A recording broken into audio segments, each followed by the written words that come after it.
Morning বন্ধুরা, কি করছো? তোমাদের সামনে আমি নিয়ে এসেছি ছোলার ডালের রেসিপি। ছোলার ডালটা আমি কি করে করবো, এটা দেখো। ছোলার ডালটা আমি আগের দিন ভিজিয়ে রেখেছি। হ্যাঁ, যতটুকু মানে 4-5 জন খেতে পারবো, মানে 1 বাটি, এইটুকু ছোট বাটি দিয়ে 1 বাটি হবে ভিজিয়েছি। তারপরে এটা জল দিয়ে 3টে সিটি দিয়েছি কুকারের মধ্যে। আগের দিন ভিজিয়ে রেখেছি তো নরম হয়ে গেছে। আর আমি এখানে একটু আদা গ্রেট করে নিয়েছি, একটু পেঁয়াজ, আর এইখানে কাঁচা লঙ্কা আর সেদ্ধ আলু ছিল। আমি ভাবি কি যে আলুটা দিয়ে ফেলি, না দিলেও হয়তো আমি ছিল তো দিয়ে ফেলেছি। এখানে তেজপাতা, শুকনো লঙ্কা নিয়েছি।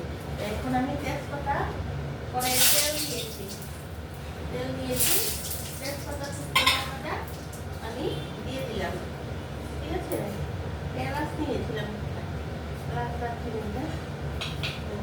তেজপাতা শুকনো লঙ্কাটা দিয়ে দিয়েছি। এখানে একটা আমি 2টো এলাচ আর ছোট একটা দারচিনিও পুরোনো দিচ্ছি।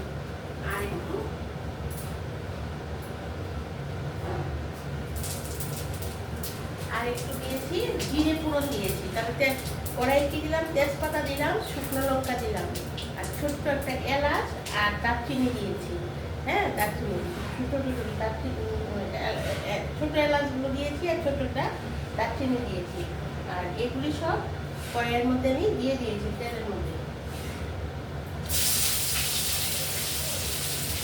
গ্রেট করা আদা আছে, আর একটু আমি জিরের গুঁড়ো দিয়ে দেবো এটার মধ্যে, অল্প একটু।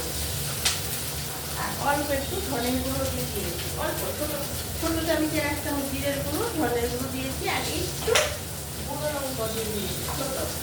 আর এখানে আমি কাঁচা লঙ্কা, আলু সব কিছু দিয়ে হাফটা পেঁয়াজ দিয়েছি ধীরে করে কেটে, মানে সব কিছু দিয়ে করছি। অনেক সময় কাছে পেঁয়াজটা দিই না, আজকে এটার মধ্যে আমি একটু পেঁয়াজও দিয়েছি, একটু অন্য স্টাইলে করছি আর কি। তারপরে একটু জিরে, ধনে, ছোটো চামচের 1 চামচ।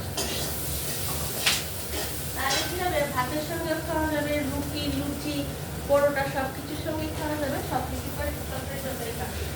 এবং সিদ্ধ করা ছোলার ডালটা দিয়ে দিচ্ছি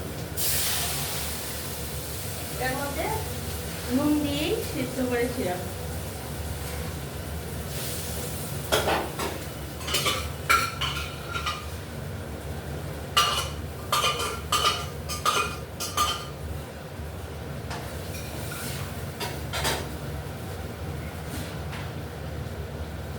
অল্প একটু চিনি দিয়েছি। আর এটার মধ্যে ছোলার ডালটা প্রথমে আগের দিন ভিজিয়ে রেখে দেবে, পরের দিন কুকারে বা কড়াইয়ে যেটাইতে সিদ্ধ করো নুন দিয়ে দেবে, নুন হলুদ। আর সঙ্গে দিয়েছি কি তেজপাতা, শুকনো লঙ্কা, এলাচ দারচিনি দিয়েছি, আর একটু আস্ত জিরে দিয়েছি। সঙ্গে তোমরা যদি কেউ আলু খাবে মনে করো আলু দিতে পারো, আলু না দিলেও হবে। তখন আলুটাকে ওই তেলটার মধ্যেই দিয়ে দিয়েছি, আলাদা করে ভাজি না। তোমরা যদি কেউ মনে করো ছোটো ছোটো করে কেটে ওটা ভাজতে পারো। আর আমার এখানে আমি পেঁয়াজ দিয়েছি, আবার একটু তোমরা পেঁয়াজ না দিলেও দিতে পারো। এটা আমি অন্যদিন আমি পেঁয়াজ দিই না, আজকে একটু অন্য স্টাইলে করছি। আর একটু আদা গ্রেট করে দিয়েছি পুরনটার মধ্যে, আর 1 চামচ ছোটো ছোটো একটু জিরে, ধনে দিয়েছি। মানে আমি কি মানে ছোলার ডাল বলবো না, এটাকে ছোলার তরকারি, মানে ছোলার ডালের তরকারির মতো, যেটা রুটি দিয়ে খেতে ভালো লাগে সেটা করছি আর কি।